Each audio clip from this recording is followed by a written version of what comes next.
Bien. Bien, creo que podemos de todas maneras ir empezando antes que se nos haga un poco más tarde. ¿Me escuchan bien, no es cierto? No hay problemas con el audio. Vamos más bien a subir las diapositivas para empezar la clase.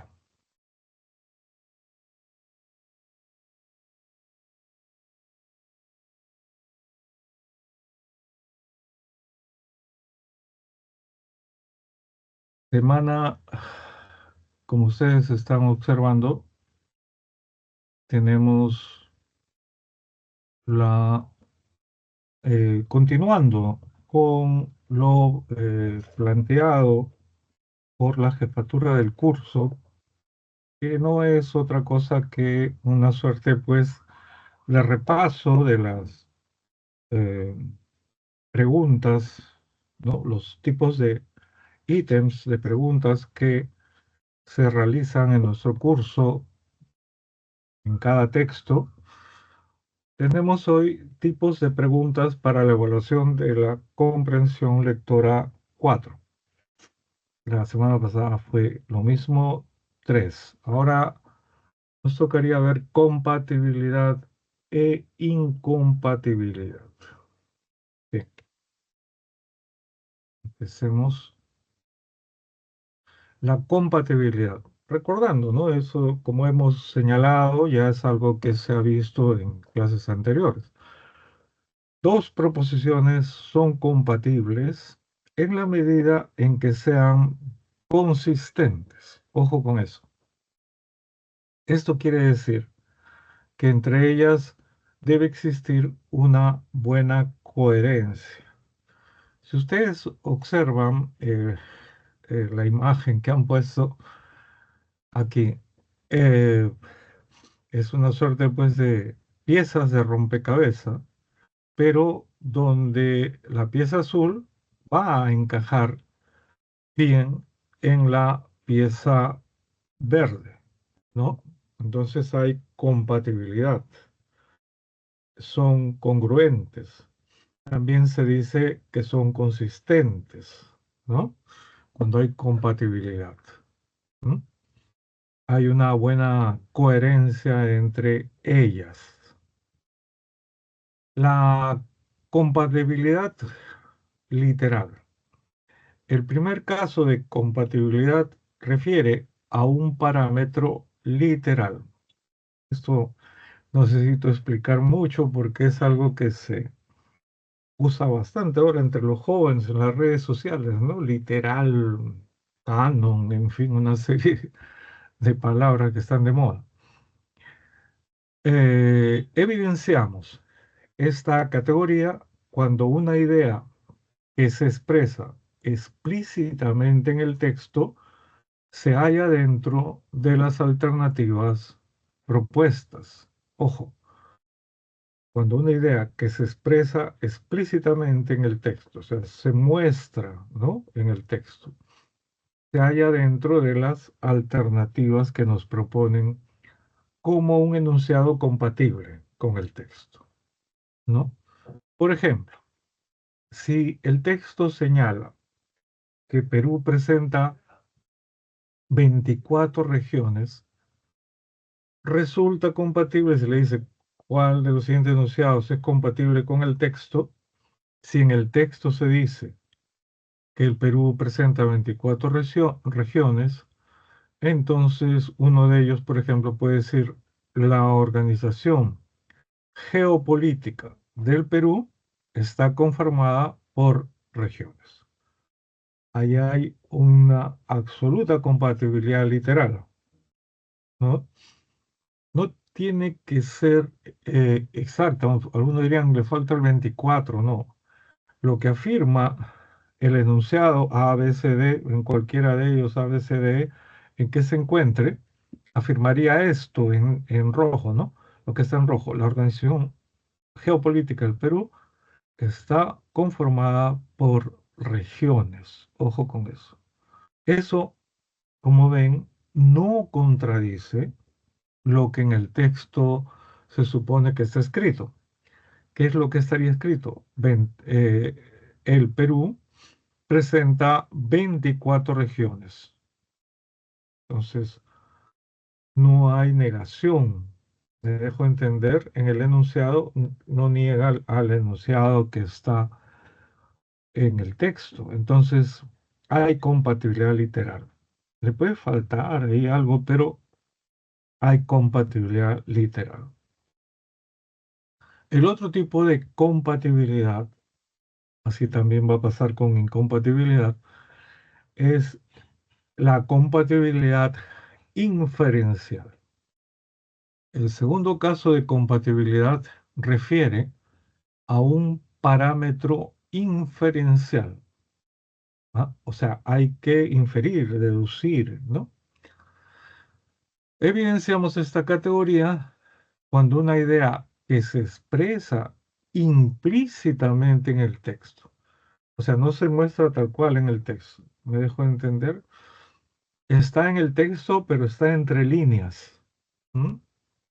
Se deduce del texto, ¿no? Se, que se, cuando una idea que se expresa implícitamente en el texto se halla dentro de las alternativas propuestas, entre A, B, C, D, E, ahí la va a encontrar.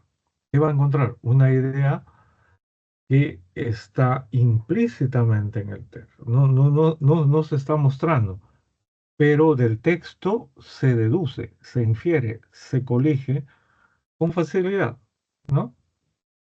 Por ejemplo, si el texto señala que Juan ha sido atropellado violentamente, resulta compatible decir que Juan se encuentra gravemente herido, ¿no?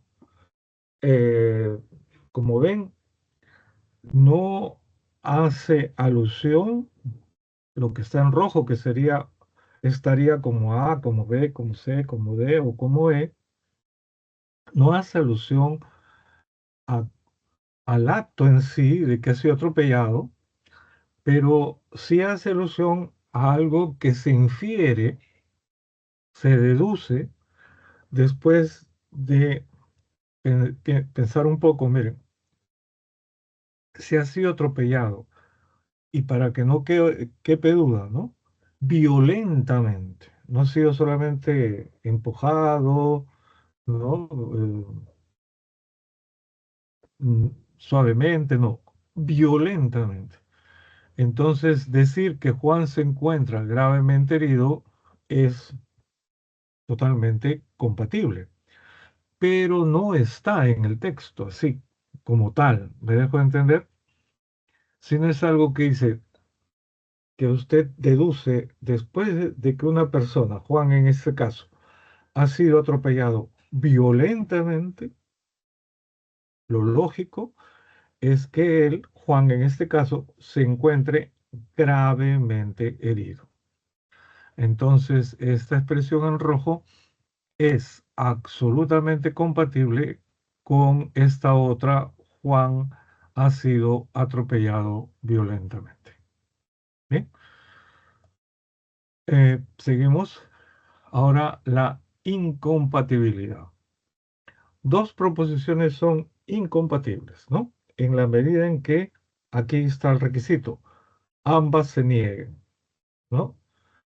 La primera afirma algo, la segunda niega eso mismo. ¿Me dejo entender?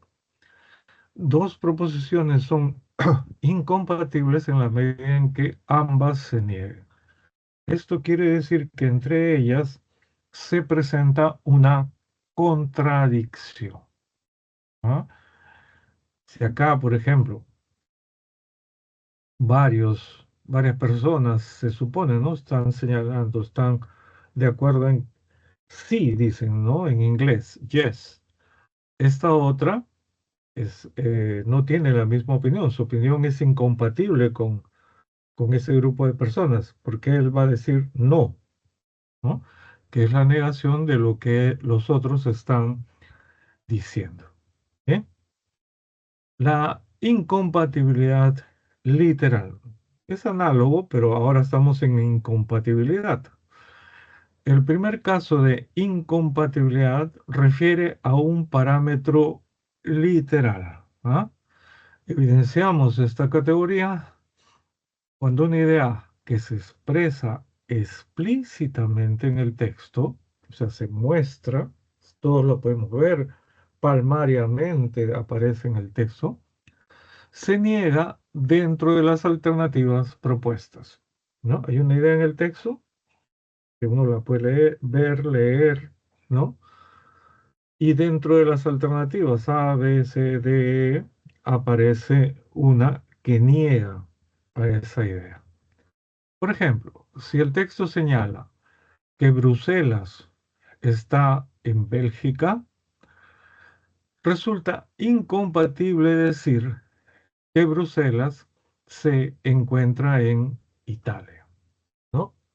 Eso es negar aquella afirmación que todos podemos ver al leer el texto. Bruselas está en Bélgica. En la alternativa A, B, C, D, E, la pregunta por incompatibilidad, una de ellas dice, Bruselas se encuentra en Italia, ¿no? Imagínense, es como cuando alguien dice, eh, ese, aunque lo que voy a decir es más subjetivo, ¿no? Ese chico es guapo, dice una chica, y la otra chica dice, no, es feo, ¿no? O sea, evidentemente hay una negación. Un chico dice, la casa para la REU está en Surco. El otro dice, no, la casa del pata para la REU está en La Molina. ¿Se dan cuenta? Muy bien. Eso sería incompatibilidad literal. La inferencial, también hay analogía, pero estamos en el campo de incompatibilidad. El segundo caso de incompatibilidad refiere a un parámetro inferencial. Evidenciamos esta categoría cuando una idea que se expresa implícitamente en el texto, ¿no? No se muestra, sino que se deduce del texto, ¿ah? Se niega dentro de las alternativas propuestas. Veamos. Si el texto señala que Alejandro todos los días juega fulbito, eso es lo que va a decir el texto. Miren, Alejandro todos los días juega fulbito. ¿Bien? Es incompatible decir que Alejandro lleva una vida sedentaria. Fíjense que es una incompatibilidad inferencial, no literal, porque la literal, ¿qué diría? La literal diría, por ejemplo, Alejandro todos los días juega básquet. Esa sí sería una literal. Se refiere al juego directamente. Pero decir lo que está en rojo, que Alejandro lleva una vida sedentaria, contradice el hecho de que Alejandro todos los días juega fulbito. Una persona que practica un deporte, en este caso fulbito, todos los días, no puede ser llamada una persona sedentaria. Es una persona que para sentado, leyendo, escribiendo, viendo televisión, su computadora, lo que fuere. ¿Ok? Muy bien. Luego vamos a la siguiente actividad. El 28 de marzo de 1818, Schopenhauer, pueden decir Schopenhauer o Schopenhauer, escribe una carta al editor Brockhaus de Leipzig. En ella le propone la publicación de su manuscrito titulado El mundo como voluntad y representación, ¿no? Ese es el título del libro más famoso, ¿no?, de este filósofo alemán de la primera mitad del siglo XIX, ¿no? Le propone que le publique al editor este libro suyo, dándole su manuscrito, El mundo como voluntad y representación. En esa fecha, Schopenhauer acaba de cumplir 30 años y es un perfecto desconocido, pues, aunque no se trata de su primera publicación, las dos anteriores han pasado prácticamente desapercibidas. Ello no obsta para que presente su obra al editor en unos términos que pocos autores consagrados se atreverían a emplear. Dos puntos seguidos. Acá ya aparece eh, las palabras que escribió Arthur Schopenhauer a su editor. Escribió esto: mi obra es, pues, un nuevo sistema filosófico, pero nuevo en el pleno sentido de la palabra, no una nueva exposición de lo ya existente, sino una serie de pensamientos con un grado máximo de coherencia que hasta ahora no se le han venido a la mente a ningún hombre. Estoy firmemente convencido de que el libro en el que he realizado el arduo trabajo de comunicarlos a los demás será uno de aquellos que luego se convierten en fuente y ocasión de un centenar de otros libros. Bueno, no se equivocó, en este caso, pues Arthur Schopenhauer, porque sobre su filosofía se han escrito muchos libros, y siendo este su libro principal, se han escrito muchos. Y ha tenido algunos seguidores, entre ellos a uno de los filósofos más polémicos y famosos, ¿no?, Friedrich Nietzsche, ¿no?, que aunque no fue su eh, estudiante, o sea, Schopenhauer en la pizarra, Nietzsche, ¿no?, sentado en una carpeta, no fue eso, sino que a partir de que Nietzsche descubre este texto, El mundo como voluntad de representación, el joven Nietzsche sostiene que el más grande filósofo, ¿no?, que ha leído es Schopenhauer. Muy bien. Leído esto, vamos ahora a las preguntas. A ver, por favor, los leo, cualquiera sea su respuesta, por favor, las puedo leer.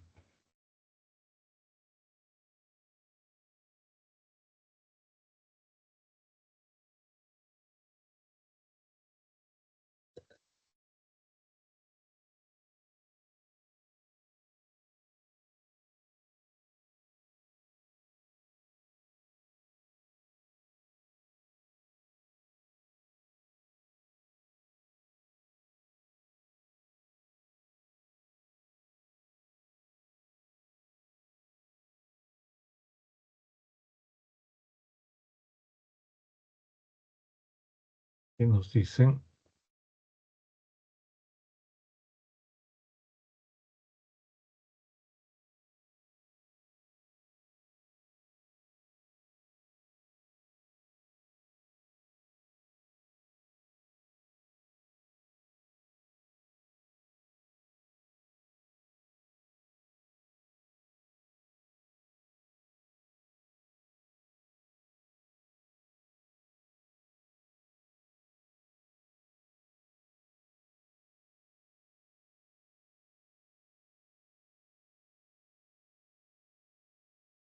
Ah, ya tengo una participación. Si alguien más se animara, sería, sería bueno. Si alguien más se animara.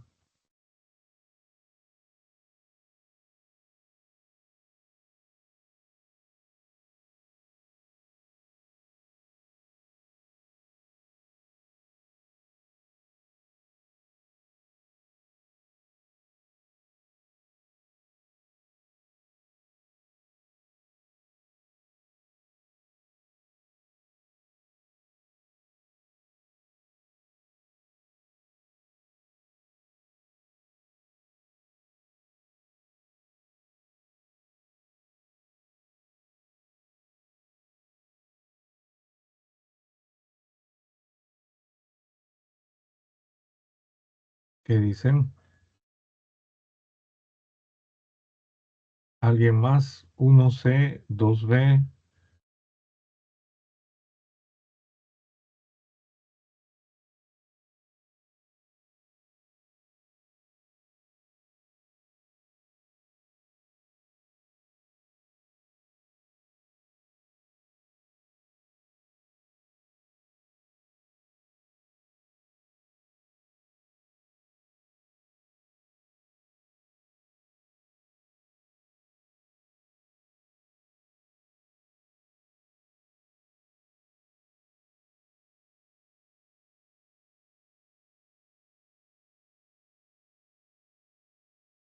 Parece que aquí está.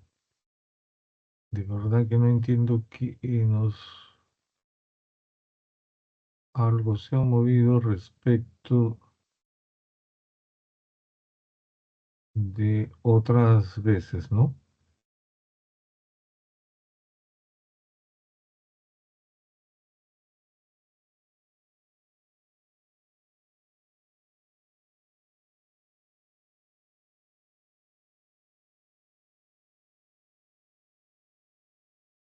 Ah, no, perdón. No sé qué han hecho acá. Mejor regresamos acá. Muy bien. Bueno, tenemos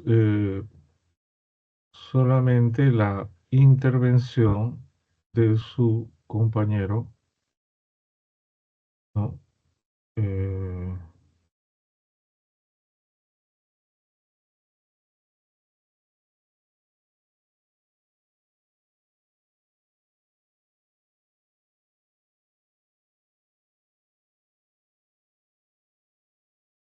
bien.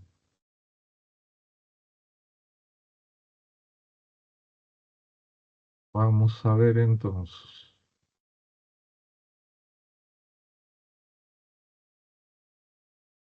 Dice, sobre la producción académica de Schopenhauer, es compatible sostener que, o sea, compatible, ¿no? A, su tercera obra sería editada por Brockhaus. B, no quieren aceptar sus obras por su nulo valor. C, a sus 30 años tiene dos obras publicadas. D, en 1818 ha escrito tres obras para su edición. E, solo ha publicado dos artículos científicos.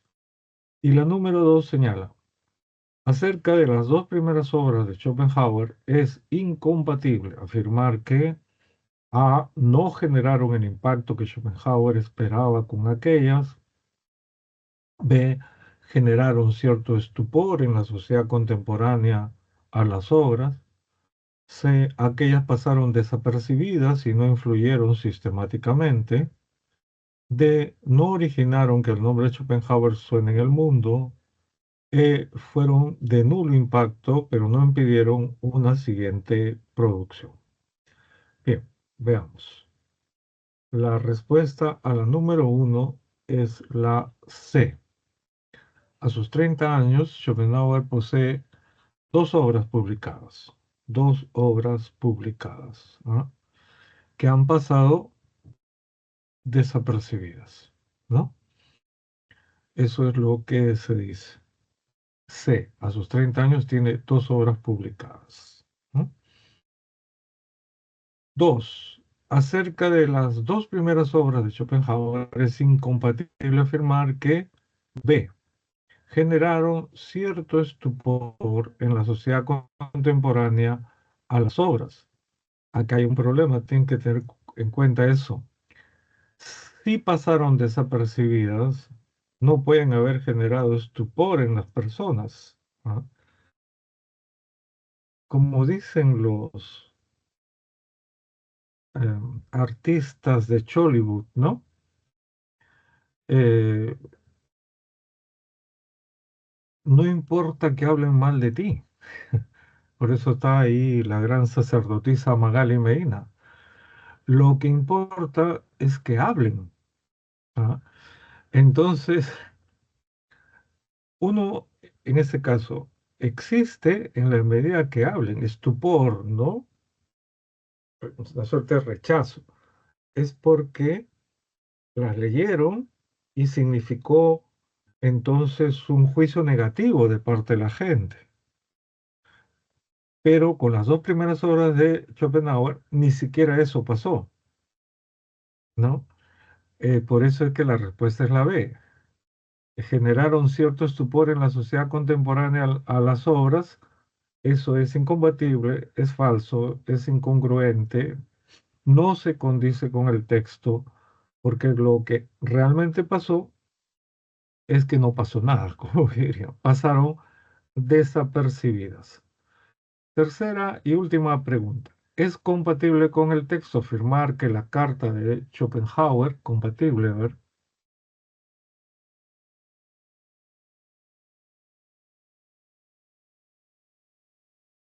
qué nos dicen?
A ver.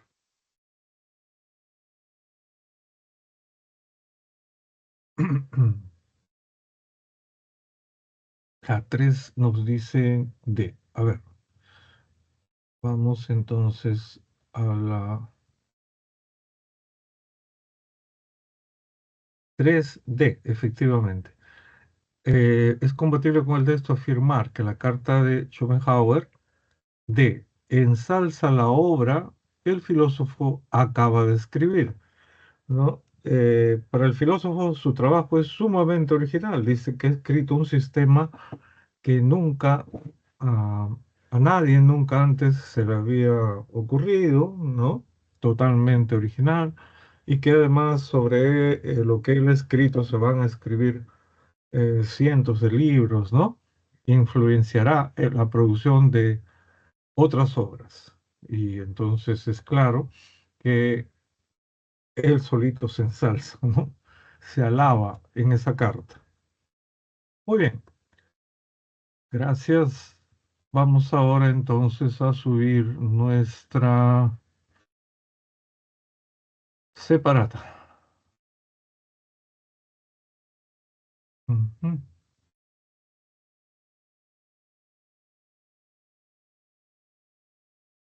A ver,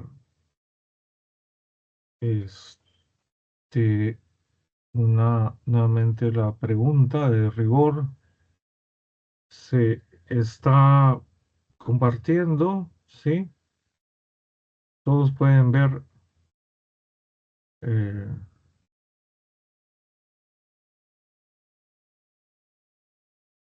todos pueden ver la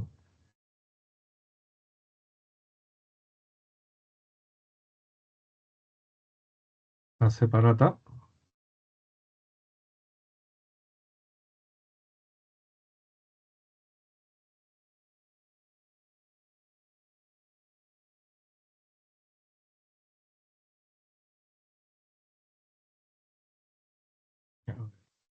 Un momentito.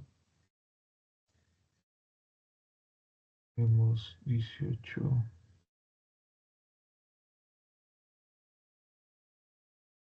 18:7. A ver, un momentito, por favor.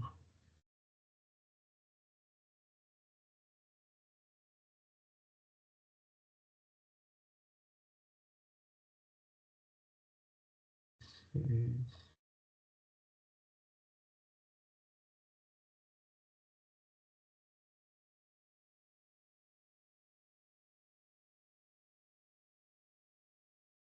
Muy bien.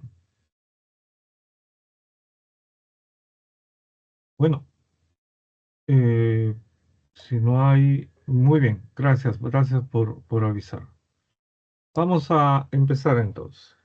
Bueno, como siempre, en las clases virtuales, ¿no?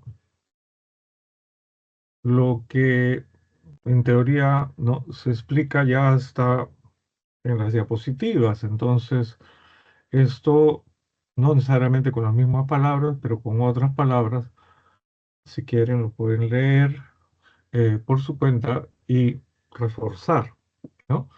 Vamos a las actividades. Hay dos actividades. Esas las van a hacer conmigo y luego pasamos a el taller. Actividad uno. A ver, presten atención. Por lo general, la mortalidad es alta en las edades extremas, o sea, niñez y en la ancianidad. Esto es, en los niños y los adultos en diferentes épocas. En el Perú, en el periodo que va de la mitad del siglo pasado, 1950 a 1955, el número de muertes de los menores de 5 años, fíjense, era extremadamente alto, debido principalmente a la cantidad de fallecidos menores de un año, menores de un año, cuya tasa alcanzaba en 158,6 muertos por cada 1.000 nacimientos, imagínense. ¿Mm?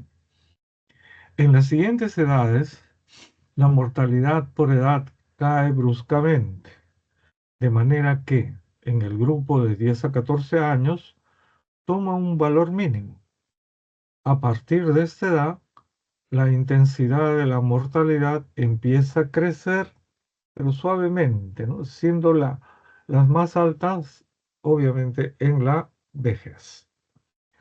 Para el periodo 2015-2020, ¿no? El quinquenio anterior, ¿no? Porque el quinquenio, todavía no hemos terminado el siguiente quinquenio, que sería el 21 al 24, ¿no? La mortalidad infantil era de 12,8 por mil. Miren, acá era 158,6 por mil. Cerca de la octava parte, se ha reducido drásticamente, ¿no?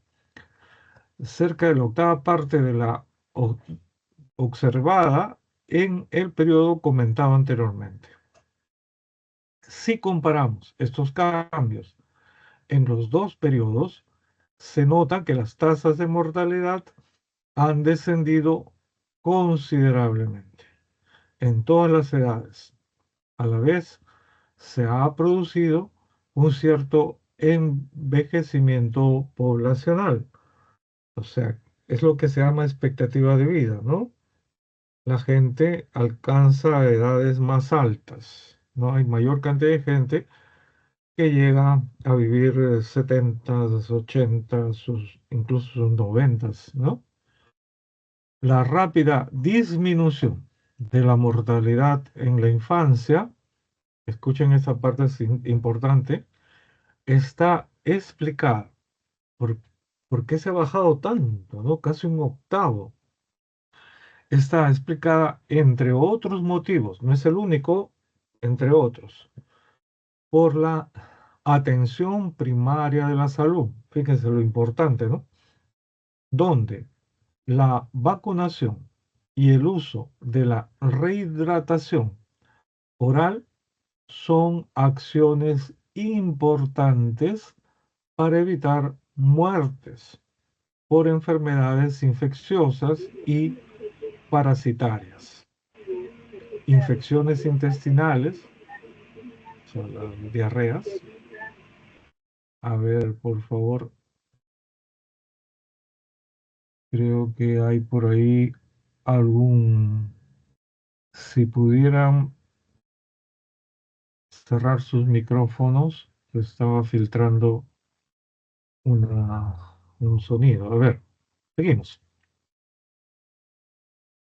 Mm, A ver, vamos a retomarlo de aquí. Donde la vacunación y el uso de la rehidratación oral son acciones importantes para evitar muertes por enfermedades infecciosas y parasitarias, infecciones intestinales, o sea, diarreas, enfermedades respiratorias agudas y las evitables por inmunización. En la actualidad, la cobertura del programa de inmunizaciones alcanza cifras cercanas al 100%, es decir, que protege casi a la totalidad de niños y niñas, sobre todo a menores de 1 año de edad. ¿Mm?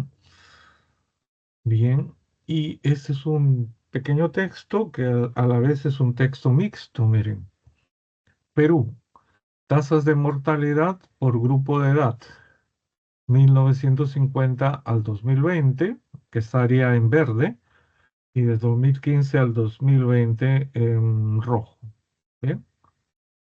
Entonces, acá abajo en el eje horizontal tenemos 0 años, de 1 a 4, de 5 a 9, de 10 a 14, de 15 a 19, de 20 a 24, en fin, sigue hasta llegar a 95 a 99.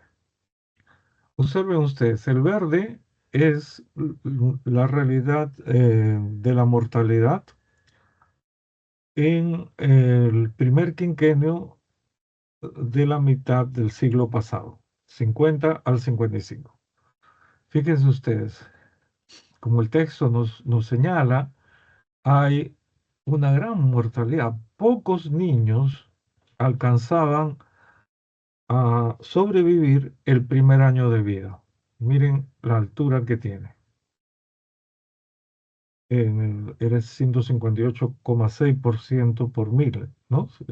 Lo que dice el texto, la parte escrita. Luego iba bajando, ¿no es cierto? Y la cifra mínima está acá, de 10 a 14, fíjense. O sea, menos niños muertos en este periodo. A partir de aquí comienza un ligero aumento, pero muy ligero, hasta, podríamos decir, 40, 44, ¿no? 45, 49, acá ya es un poquito más, 50, 54, 55, 59, 60, 64, en fin. Pero acá ya vuela, ¿no? Miren, el crecimiento, las barras que están en verde, miren, la mortalidad de los que llegaban a una edad entre 95 y 99, de 90 a 94, era altísima, ¿no? De 85 a 89, de 80 a 84, de 75 a 79, de 70 a 74, de 65, que se dice, pues ya es la tercera edad, a 69, miren. Pero ahora, fíjense, 2015 a 2020, el último quinquenio, ¿no? Que está en rojo. Observen cómo en la niñez muy poco, una octava parte, ¿no? De lo que eran la muerte de niños en el primer año, de 0 a 1, ocurren ahora. Se ha bajado esta tasa de mortalidad, ¿no? De 1 a 4 no tenemos números ahí, pero bajita, casi no se ve. De 5 a 9, en fin. Con respecto a todas estas verdes que ya son bajas, más bajas todavía están en el del 2015 a 2020. Y si siguen en todas, siempre en el periodo 2015-2020, ¿no? Es más baja la tasa de mortalidad comparada con la que ocurría en el quinquenio 1950-1955. Solamente un comentario breve, ¿no? Entre las causas posibles, ¿no? De esta baja, ¿no? Esta rápida disminución de la mortalidad, sobre todo en la infancia, ¿no? Fíjense el segundo párrafo. La rápida disminución de la mortalidad en la infancia está explicada, entre otros, hay otros motivos, por supuesto, por la atención primaria de la salud. Es importante, ¿no? Que los niños ya saben, incluso cuando la mujer está embarazada, tiene que ir a sus controles, después nace el niño, hay que controlarlo, hay que cumplir con todas las dosis de vacunación, ¿no? Donde la vacunación y el uso de la rehidratación oral, cuando el niño come algún alimento, y a veces toma cosas y se la saben a esa edad, se meten a la boca, ¿no? Y tienen problemas de infecciones, rehidratación oral. Son acciones importantes para evitar muertes por enfermedades infecciosas y parasitarias, los parásitos, infecciones intestinales, acá, ¿no? Diarreas, cuando los niños son traviesos, pues agarran cualquier cosa del suelo. Y las enfermedades respiratorias agudas. En estos, perdón, meses donde el invierno se ha vuelto muy crudo, los niños y los ancianos sufren, ¿no? Y ojo con esto, las evitables por inmunización.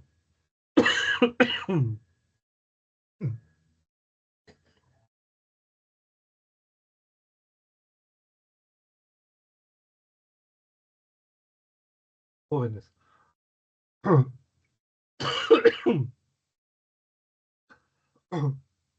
Dos comentarios. El primero,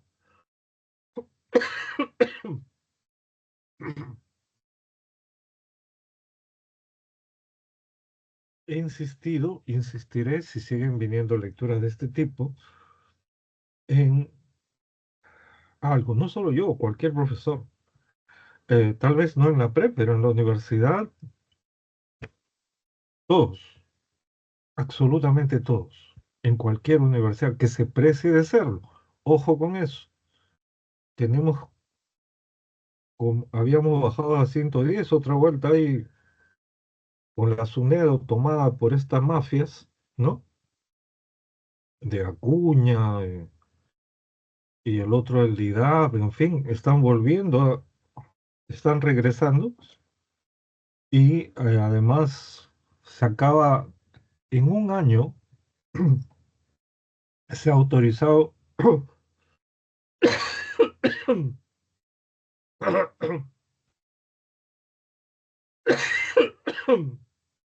me parece, en este último año, la creación de 11, 14 nuevas universidades del Estado, ¿no? Que es mucho más de lo que en los últimos 10 años o 15 se había autorizado en un solo año, en este último año. Entonces, si eso no se llama demagogia, yo no sé a lo que se llama, sinceramente, ¿no? Uno de estos señores parlamentarios va y ofrece en su pueblo que va a haber una universidad. El problema es si las que ya existen, como la nuestra, nos han recortado el presupuesto, no, las nuevas, ¿qué presupuesto van a tener? Nos van a seguir a nosotros, a todas las nacionales, quitando para darles un poquito a esas universidades. Entonces, s- hablo de las universidades que tengan nivel. No va a encontrarse ningún profesor antivacunas, ningún profesor conspiranoico. Disculpen, yo sé que a la edad de ustedes, habiendo sido hace unos años, ayer por la tarde, ¿no? Visto dibujos animados, creo que ya no se ve eso, ¿no? Mangas, no sé, eh, todo esto que es propio de la edad, la gente crea en estas cosas, pero jóvenes cuando ingresen a la universidad, eh, ya hay que diferenciar. La universidad es el lugar donde la sociedad transmite la ciencia, investiga para acrecentar la ciencia, cuida la ciencia. Entonces está clarísimo que esto, que es positivo, que ya no haya tantos niños muertos, se debe a la ciencia, fíjense, dentro de ellas a las vacunas, donde la vacunación y el uso de rehidratación, etcétera. Disculpen, algunos dirán, profe, se molesta por las puras, nadie le ha dicho que no. Está bien, sí es cierto, nadie me ha dicho que no. Pero tengan claro eso, por favor. Y el segundo comentario es el siguiente. No justifico, pero sí explico. Ah, Se ha dicho, ¿no? Que la generación, no la mía, sino la de los, sobre todo, ¿no? La generación anterior, la de mis padres, la generación silenciosa y las anteriores a ella, tenían muchos hijos, y hay bromas, no tenían televisor, hay bromas, ¿no? Pero ¿saben? Uno de los factores por el que ellos tenían muchos hijos era porque no estaban seguros de que esos niños iban a llegar a la juventud, a la adultez.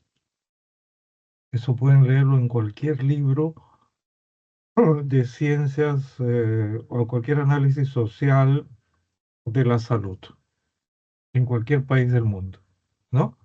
Entonces, había mucha muerte de los recién nacidos, sobre todo, pero después también de niños. Incluso en muchas de nuestras familias, pregunten, tal vez no a la abuela, sino pregúntenle a la abuela si, qué les dice de su bisabuela, ¿no? Si la abuela llegó a tener hermanos que murieron, y van a encontrar que eso se daba de muy niños, ¿bien? Muy bien. Uno, resulta incompatible con la información proporcionada por el gráfico sostener que, ¿cuál sería incompatible respecto a lo que el gráfico nos dice?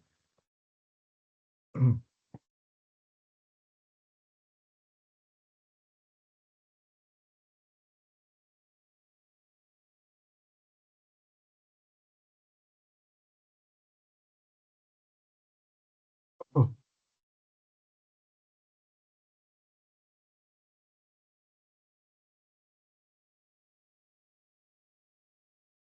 a ver, ¿cuál de ellas sería incompatible respecto a lo que el gráfico nos señala?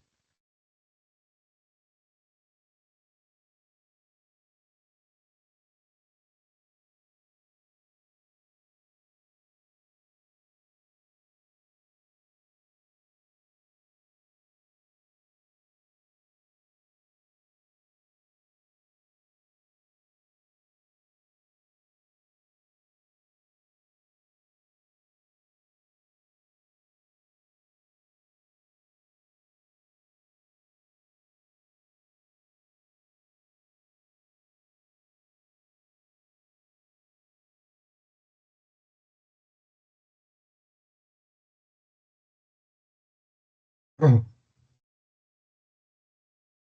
a ver. Bueno, parece que no hay esta vez. Lo vamos a decir. D.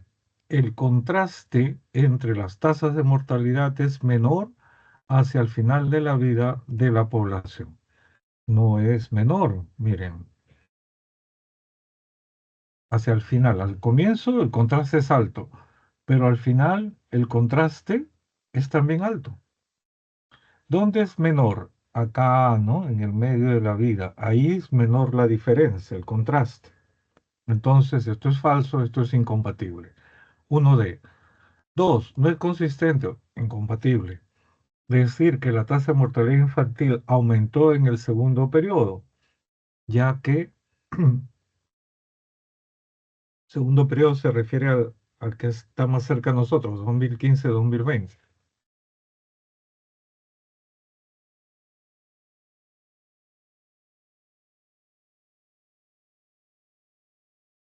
¿Cuál fue el motivo para que, o sea, lo que no es consistente es lo que es incompatible, lo que es falso, es decir, que la tasa de mortalidad infantil aumentó en el segundo periodo. Eso está en el enunciado, ya que te está diciendo cuál sería el motivo de eso. ¿Por qué? Oh,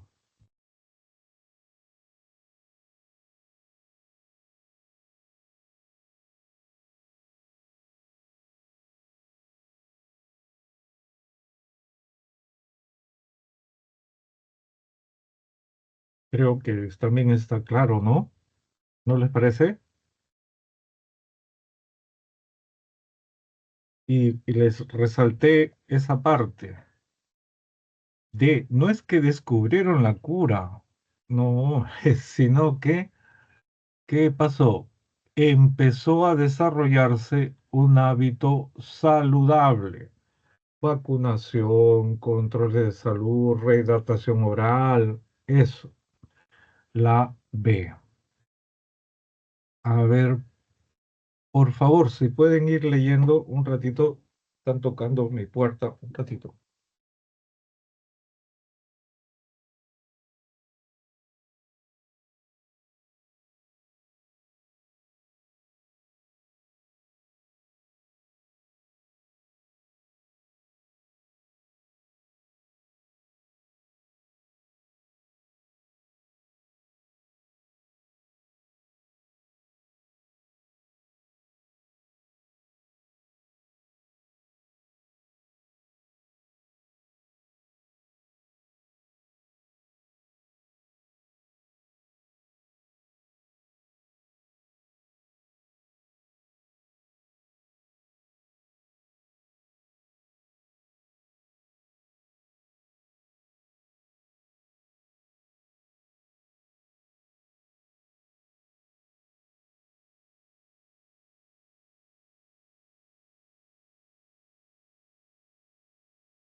A ver, retomamos. Un grupo de profesores estudia cómo introducir las viñetas en la enseñanza, perdón. sea como motor de asignaturas o como complemento literario. Pues, según explica Álvaro Pons, la utilización educativa del cómic es tan amplia como inexplorada. Más allá de los clásicos usos del cómic como iniciación a la lectura, existen aplicaciones directas como material de apoyo y estudio en historia, humanidades o ciencia. O sea, también se aplica ahí, ¿no? No solamente iniciación en la lectura, podríamos decir. Esto es un curso de iniciación en la lectura, aunque a algunos les parezca, "Oh, no, profe, ya vamos a ser universitarios". Pero se trata de eso, que cuando entren a la universidad, entren comprendiendo lo que leen. Y muchos, ya está jóvenes, es terrible cómo sale nuestro país en estas pruebas PISA internacionales, ¿no? Si bien ya no estamos en el último puesto, hemos avanzado dos puestitos, ¿no? Dos o tres puestos. Entonces, seguimos en el fondo, ¿no? Por eso es que hay que esforzarse, ¿no? Para hacer más sencillo este acercamiento, hemos preguntado a expertos, creadores de cómics y divulgadores lo siguiente: ¿qué cómic llevarían al aula? Uno de ellos, el investigador en enfermedades raras y responsable del cómic The Ovid, Carlos Romá Mateo, destacó a Arrugas. Este es un cómic, ¿no? No lo conocemos acá en el país, pero Arrugas, de Paco Roca, es el autor del cómic Arrugas. Es uno de los primeros ejemplos de cómic que aborda el tema de la enfermedad, el envejecimiento, la senectud y los estragos del Alzheimer en la persona que los padece y en quienes lo rodean, ¿no? Familiares, sobre todo amigos también, a pesar de tratar asuntos penosos. Roca, el autor de este cómic, lo hace desde un prisma amable, donde prima una maestría narrativa a través de la supervivencia de su personaje.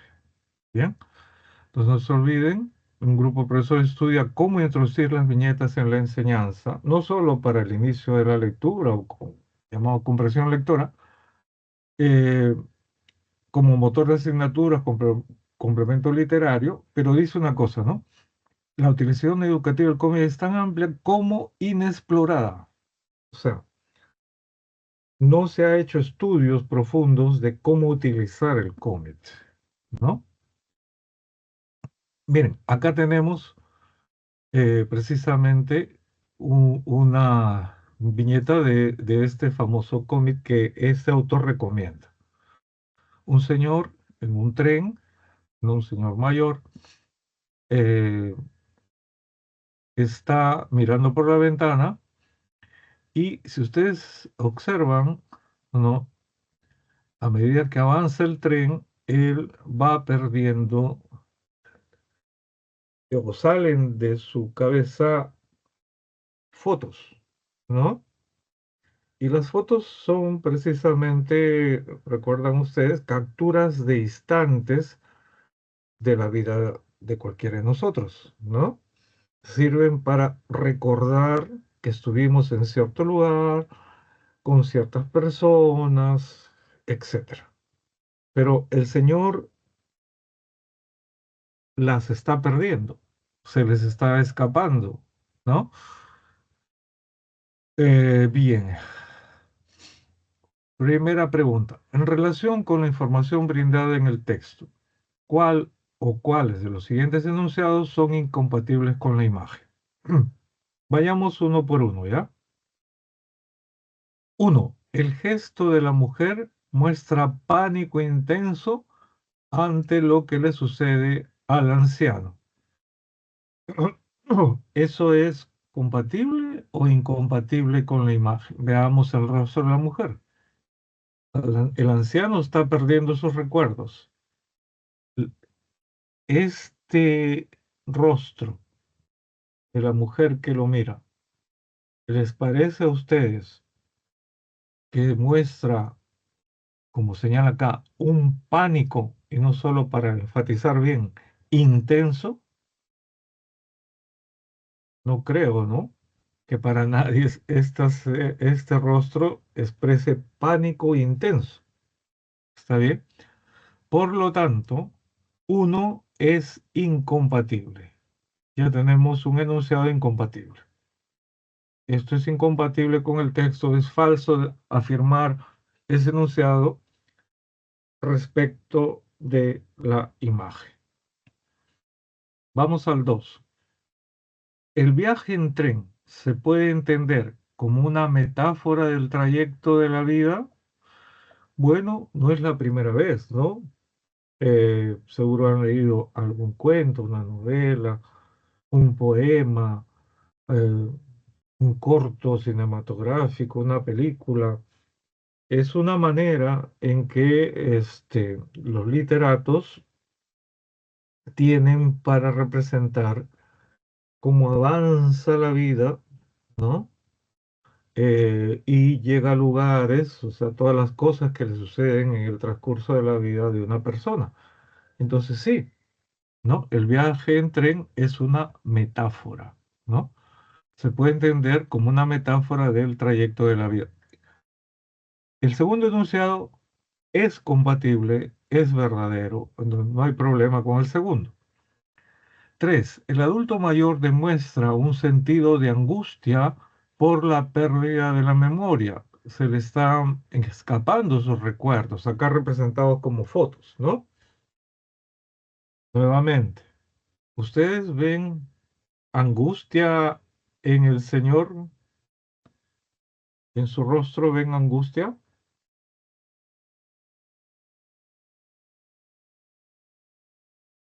Creo que no, ¿no es cierto? No hay angustia. Entonces, esta también sería incompatible.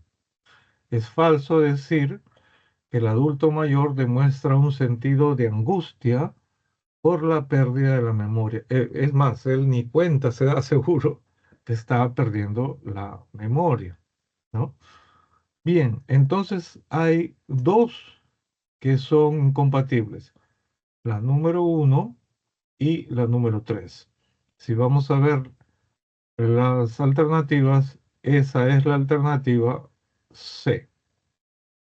1C, entonces, son incompatibles el enunciado 1 y el enunciado 3. 2. Es inconsistente aseverar que el commit, a ver, ¿cuál de ellas sería inconsistente, incompatible, incongruente? El commit, no este commit, sino el commit en general.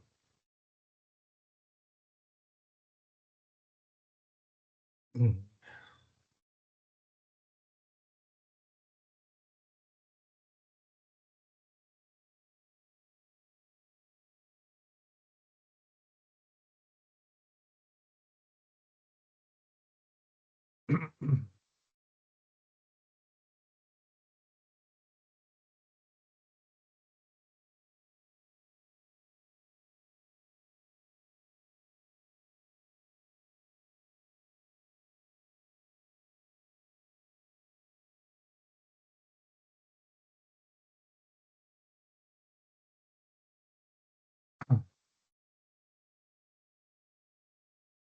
A ver, nadie se anima.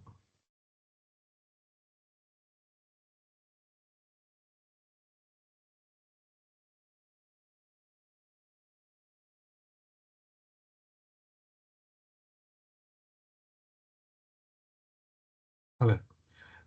A, dice, está en aplicaciones como ayuda. Sí, está, ¿no? Aplicativos uno puede encontrar cómics. B, es el principio del aprendizaje a leer. También, ¿no?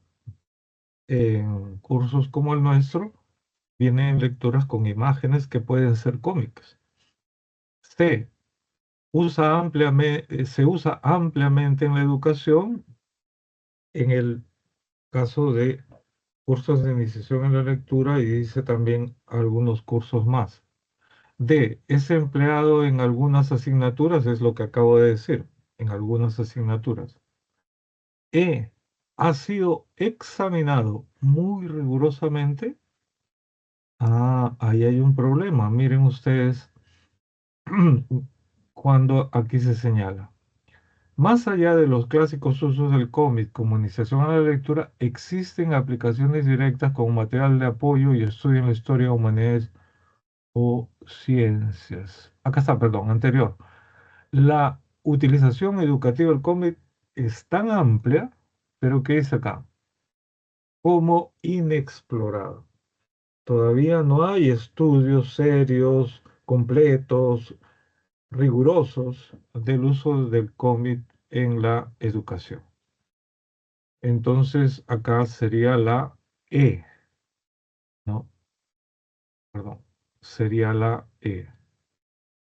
2E, 2E. Bueno, aquí, a partir de acá, jóvenes, les pediría que comiencen a concentrarse. El jefe de curso insiste, y tiene razón, en que en las últimas clases hay que darle duro al taller. Los muchachos tienen que leer, sea virtual o sea presenciales. Por favor. Texto uno, un texto clásico, canónico, puras palabras, como dicen, y sus 5 preguntas. Y en la sección B, texto uno, tenemos otro texto mixto con imagen, con sus 5 preguntas. A ver, hasta ahí, por favor, vamos a dar unos 15 minutos, ¿ya? 15 minutos para trabajar esos textos. Recuerden que entre 6 y 7 minutos es el tiempo óptimo para ah, resolver un texto con sus 5 preguntas. Bien.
A ver, vamos a empezar. Eh, Como han podido leer en el texto número 1 de comprensión lectora, el tema gira básicamente, vamos precisando, ¿no? Sobre la cultura nazca. Pero decir eso sería muy general. Sobre las líneas, ¿no? Eh, que hay, ¿no? Que han dejado ellos, eh, que ha dejado esa cultura, ¿no? También sería muy grande. El punto preciso, ¿no es cierto?, es el señalamiento que el texto hace de lo misterioso que resultan estas líneas hasta el día de hoy.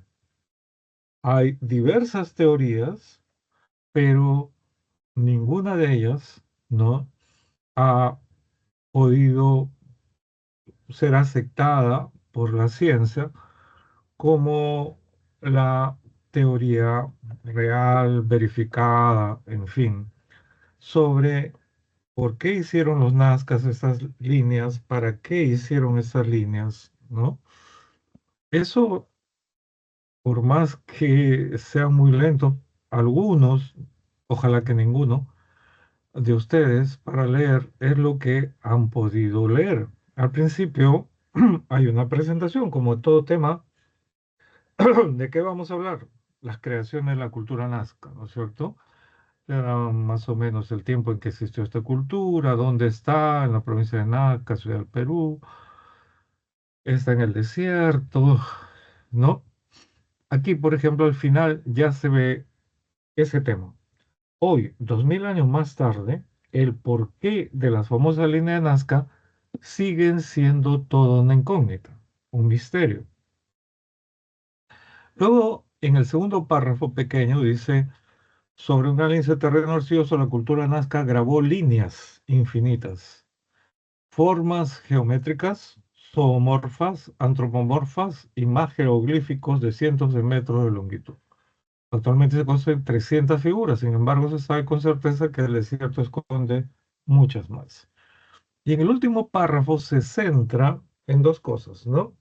Uno, la más famosa, la más importante de las defensoras de la línea de Nazca y al mismo tiempo investigadora, una matemática alemana, Maria Reich, ¿no?, que pasó casi 50 años de su vida, ¿no?, tratando de descifrar, ¿no?, y cuidando, dicho sea de paso, estas emblemáticas líneas. Líneas que, es bueno que lo sepan ustedes, han sido dañadas después de su muerte. Y aquí, fíjense, acá jóvenes, es la ignorancia la que hace esto, tanto de un lado como de otro. Los famosos camioneros. No, pero de algo hay que vivir, ¿qué nos importan las cosas del pasado? ¿No? Somos pobres. Hay líneas enteras sobre las que han pasado. Ómnibus, no los oficiales, ojo, no estoy hablando de las líneas oficiales, ¿ah? Porque esas de alguna manera tienen un control, ¿no? Esas famosas líneas piratas de ómnibus que trasladan. Y lo otro, ¿no?, fue, aquí hubo un tiempo en que era peligroso hacer el famoso, esta famosa carrera que se hacía en el desierto y que se está volviendo a hacer, que es Dakar. Lo hicieron acá, Perú, Chile, que tiene un gran desierto, ¿no? Y parte, me parece, de Argentina. Busquen. Ahí está, San Google está. Bueno, esta gente, a esta gente no es que le falte plata,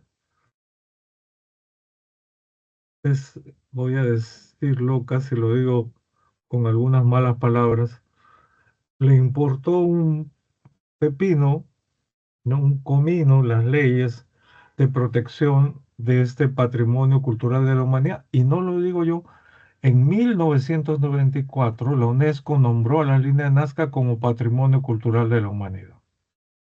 Entonces, jóvenes, es una lástima que la gente pretendiendo pobreza, ¿no es cierto? No, no tengo que comer. Hermanito, no tendrás que comer, pues no puedes pasar un poco más allá con con tu ómnibus pirata. Y los otros, gente que tiene millones. Oye, usted, millones. ¿Usted cree que va a tener un arenero, esto de competición, ¿ah? O motocicletas, porque eran dos categorías que venían de Europa y acá peruanos también, pitucos que participaron.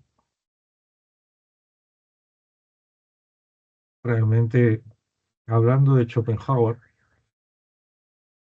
él decía algo así como, repitiendo, ¿no? A un filósofo cínico de la antigüedad, decía, cada vez que conozco más a las personas, amo más a mi perro, ¿no? Bueno, como dicen en las parroquias, en los cultos evangélicos, el que tenga oídos para oír, que oiga, el que tenga capacidad de entender, que entienda, ¿no? Es terrible, sinceramente, como mientras hay mujeres, miren, María Reich no era peruana, era una alemana, ¿no? Que dedicó toda su vida a cuidar y a tratar de entender las líneas de Nazca, ¿no? Eso entrega su vida a cuidar y a entender, otros eh, las dañan, ¿no? Bueno, y aquí junto con resaltar el papel de María Reich está también eh, la teoría a la que llegó ella, ¿no? Y otras teorías posibles, ¿no? Eh, por ejemplo, algunos hablan de caminos hacia lugares religiosos, una teoría. Otros de mapas de canales subterráneos. Unos pocos de regalos como ofrendas a los dioses. Y para ella, para María Reich, un gran calendario astronómico. Un poco antes he dicho, finalmente ni ella ni nadie ha sabido defender una teoría real sobre estas líneas. No se ha podido comprobar que sea un gran calendario astronómico, ni ninguna de estas otras teorías que la prestigiosa revista National Geographic nombra. Una cosa más, ustedes, National Geographic es una publicación científica, han visto, de repente se me ha pasado una línea y no he leído, que National Geographic dice que una teoría posible es que la línea de Nazca sean pistas de aterrizaje de los ovnis, de los alienígenas ancestrales. Otra vuelta, ¿no es cierto? Creo que eso se llaman ufólogos, ¿no? Eh, Dios mío, así está el mundo. Seguimos. Uno, el tema central del texto versa sobre, eso lo delimitamos bien, ¿no es cierto? No es Nazca, no es solo líneas de Nazca, sino que es un misterio, sigue siendo un enigma. Y entonces sería B, el carácter enigmático de las líneas de Nazca. Dos, en el texto, la frase quebradero de cabeza, ¿no? Porque no se sabe por qué hicieron los nazcas eso, ¿no? Es un problema por resolver. Y entonces, que no es fácil. Preocupación por un problema. Eso significa esta frase, quebradero de cabeza, ¿no? 3, es incompatible afirmar que María Reich, ¿no? A ver, en este caso, eh, ¿se acepta su teoría como de un gran calendario astronómico? No. Si no se ha aceptado, es porque sus argumentos no han sido totalmente objetivos.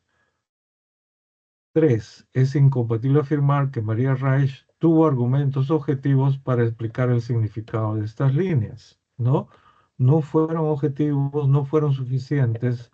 Entonces, esa sería la causa de por qué, a pesar de su gran labor, ¿no es cierto?, siendo ya matemática, etcétera, y hablando de astronomía, no está hablando de un calendario astrológico, por si acaso, vuelvan a leer. Ella no está hablando de Cáncer, Virgo, este libro, qué sé yo, no, no. Astronomía. Bien. 4. Se colige del texto que las líneas de Nazca. Bueno, ese es fácil, como le digo, hay veces ocurre, seguro les ha ocurrido a ustedes, bueno, a los que son más estudiosos, empeñosos, que están resolviendo y encuentran una pregunta muy fácil. Dicen, no puede ser, acá me están queriendo engañar, distraer. Antropomorfas y zoomorfas, ¿a qué hacen alusión? A, representaban imágenes de hombres, antropo, y animales, zoomorf, ¿no? 4A, 5. Si se encontrara evidencias sobre la teoría del calendario astronómico, que es lo que propuso María Reich, en ese caso de los fundamentos presentados por María Reich serían válidos y su teoría sería aceptada. El texto mixto, o texto con imagen 1, es un texto clásico. A ver, en mi época, cuando me preparaba para postular, ¿no? a la uni, a ingeniería, de 15 años, había libros que siempre te recomendaban. Compra problemas tipo, así se llama, el libro se llamaba así, ¿ah? No se llamaba problemas de física, de geometría, de trigonometría, no, sino problemas tipo de física, problemas tipo de álgebra, problemas tipo. Y efectivamente, uno veía exámenes pasados y veía el mismo tipo de problemas, solo con números distintos, ¿no? Pero a la gente le gustaba, pues, o buscaba los que tenían gran memoria, ¿no es cierto? Y seguían ese camino para estudiar. Bueno, cuando se trata de textos mixtos con enfermedades, textos con imagen que hablan de enfermedades, generalmente jóvenes, no se olviden, estos textos hablan, ¿no? Primero te presentan a qué enfermedad se refiere. Te hablan de sus causas, de cuáles son los síntomas para reconocer, a qué te puede llevar esa enfermedad, o sea, las consecuencias, y también puede que te hable de ciertos tratamientos.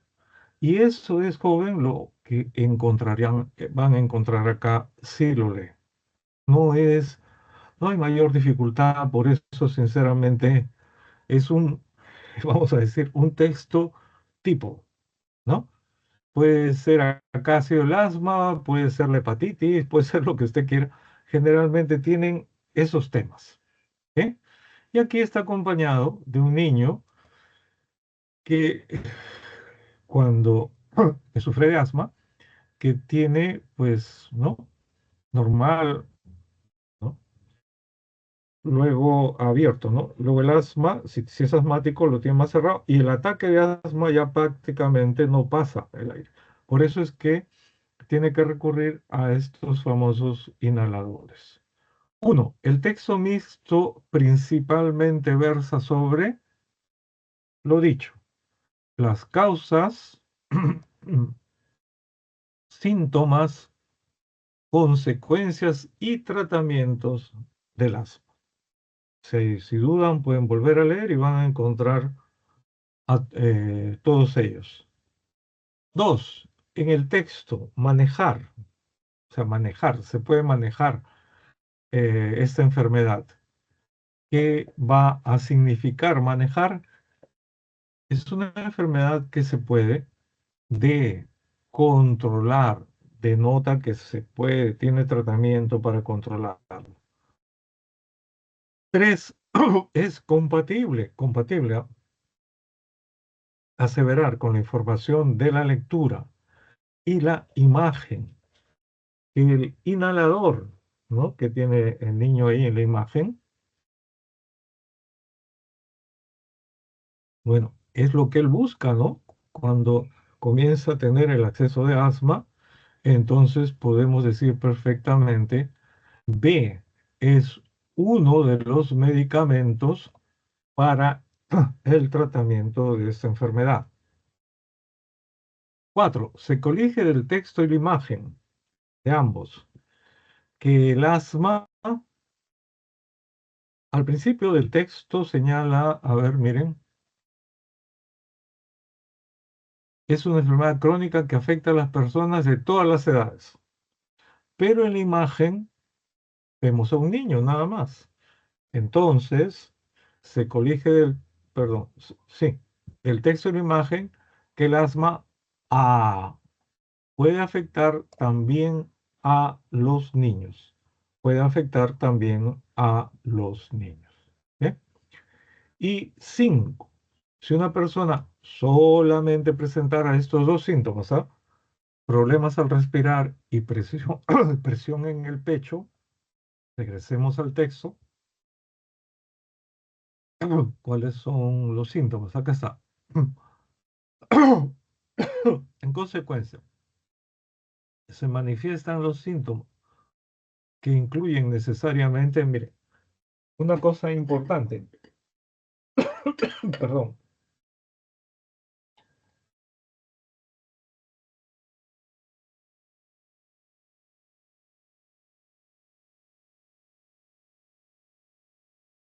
incluyen necesariamente, mire, incluyen necesariamente. ¿Eso qué significa? Que todos los síntomas que va a poner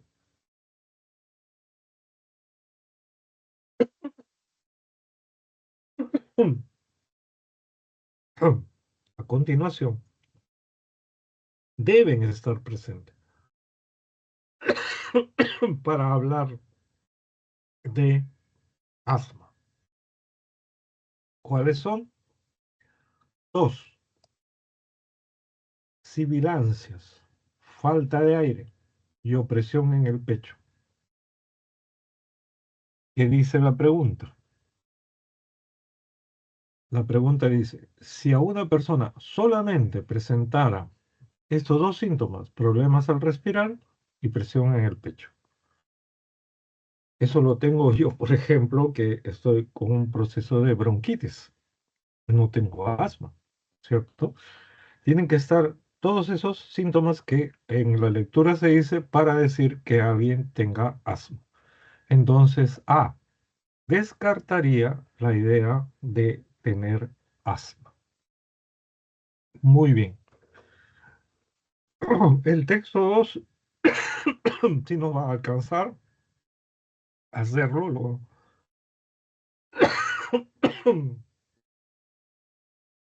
vamos a hacer juntos. A ver, concéntrense por favor y lean. Es un texto, lean conmigo, es un texto dialéctico, dos posiciones aquí sí muy encontradas.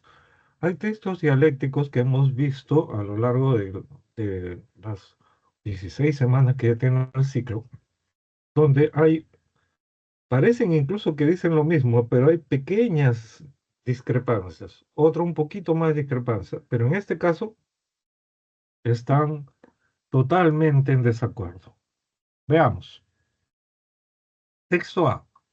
En varios países del mundo se está destacando el uso medicinal de la marihuana. Por ejemplo, en Japón el Ministerio de Salud recomienda y realiza campañas para el consumo de estos medicamentos.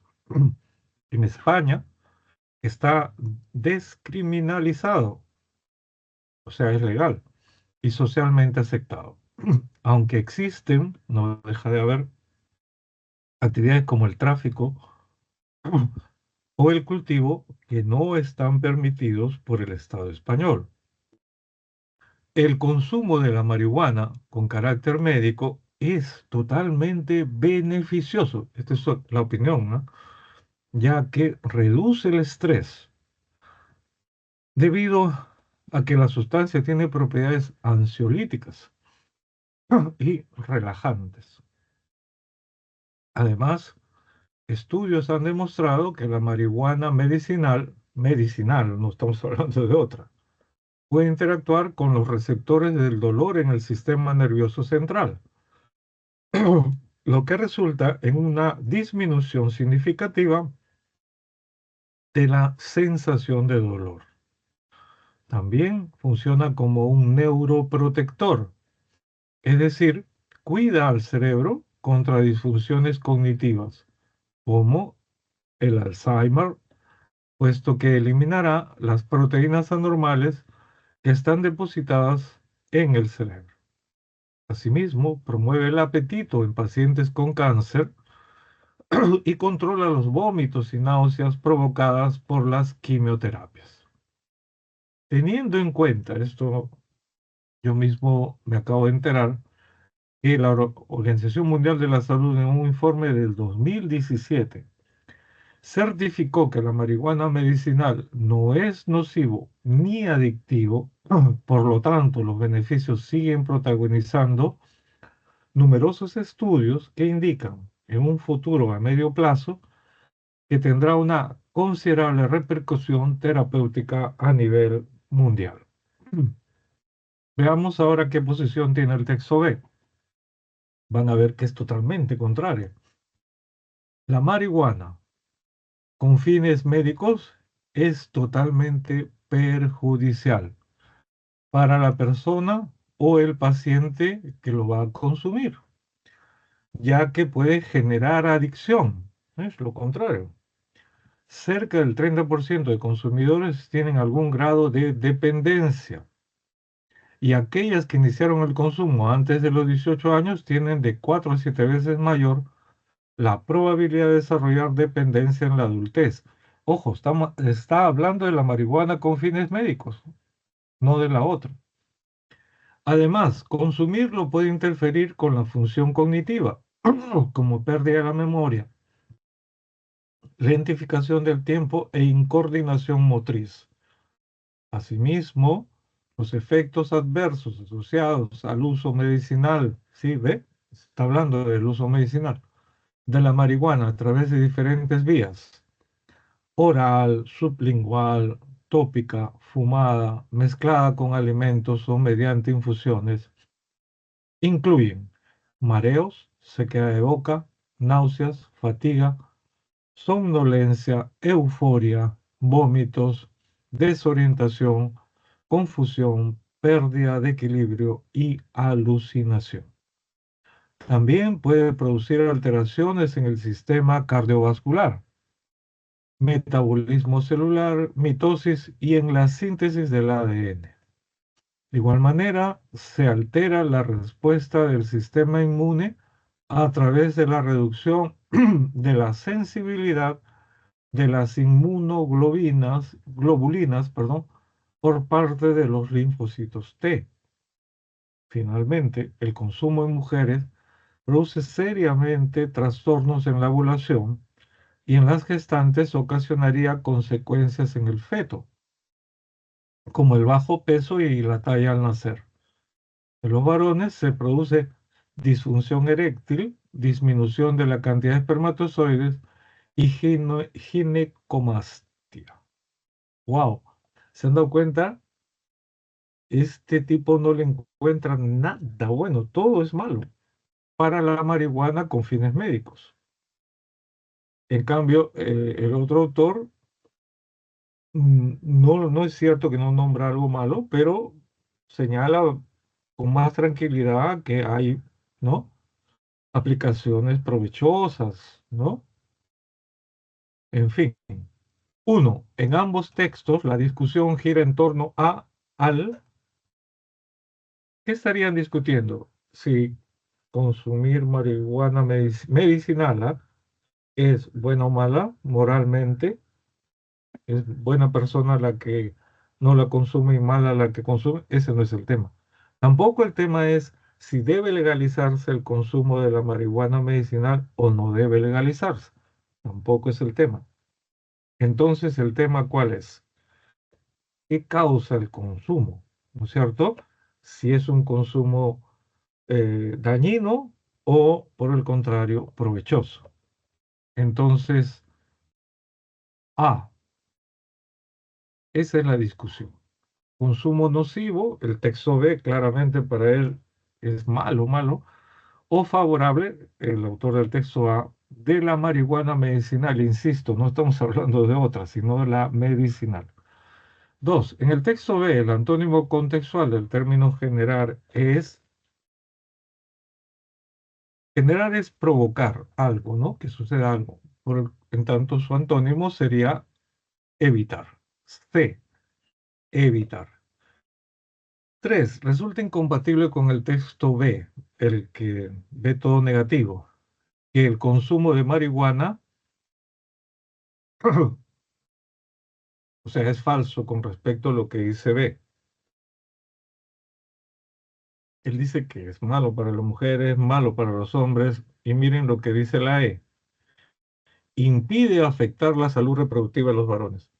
Al contrario, él dice que hay menos espermatozoides, hay disfunción eréctil, o sea, sí afectaría. Cuatro, se colige del texto A que las actividades de tráfico y cultivo de marihuana medicinal, tráfico y cultivo, ahí sí, ¿no es cierto? ¿Cuál sería? La E, carecen de los controles legales. Cinco, si un paciente está consumiendo marihuana recetada por el médico, medicinal, sin embargo, el dolor persiste, ¿qué pasaría? ¿No? Pues, ¿no es cierto? Él evidenciaría que la sustancia médica carece de efectos paliativos, o sea, no le sirve para atenuar su dolor. Miren, el texto 3, les voy a dar las claves, es sencillo, es de este tipo de textos que se usa cuando se aprende en los primeros ciclos en inglés, ¿no? Kate es acá. Kate viaja a, ¿no es cierto? O regresó, en este caso, recientemente de un viaje a Chicago, Illinois. Punto. Esta metrópolis del medio oeste se encuentra a lo largo de la orilla del lago Michigan. Punto. O sea, no hay mayor complicación, ¿no? Eh, desde el inicio del curso, los que ya habían pasado el estudio de inglés básico, estaban en intermedio, avanzado, o incluso eran profesores, no hay problema. Pero hice una invocación que espero hayan tomado en cuenta aquellos que sabían, que no sabían o sabían muy poco. Y les dijimos por dónde ir más. Nos les recomendamos que vayan a internet, cursos gratuitos, aplicativos, etcétera. Si han hecho el esfuerzo, semana 16 no les va a ser difícil traducir este tipo de textos, ¿no? Bien, acá está incluso de dónde he tomado. Pueden encontrar más ejercicios acá, miren, ¿no? Bien, les doy las claves, queridos jóvenes. Uno, C de casa. Uno, C de casa. Dos, A de avión. Dos, A de avión. Tres, la número tres, D de dedo. Tres, D de dedo. La cuatro, A de avión. Y la número 5, E de enano. 5E de enano. Bien, jóvenes, muchas gracias por su atención, su paciencia y buen humor. Eh, Todavía nos vemos la próxima semana porque el corte va a ser, si mal no recuerdo, del 29 al 5 de agosto. 29 de julio al 5 de agosto. La otra semana todavía tenemos clase. Hay que seguir. Es lo que toca en la edad que tienen ustedes, ¿no? Cuando ya sean profesionales, tocará trabajar. Y hay veces que no solo en el lugar de trabajo, sino en la casa uno lleva trabajo. O sea, es lo que toca. Suerte, cuídense mucho, hay mucha enfermedad, ¿no? En las vías aéreas. Cuídense porque siempre eso disminuye estar enfermo. Hasta luego, ha sido un gusto, como siempre. Cuídense. Muchas gracias.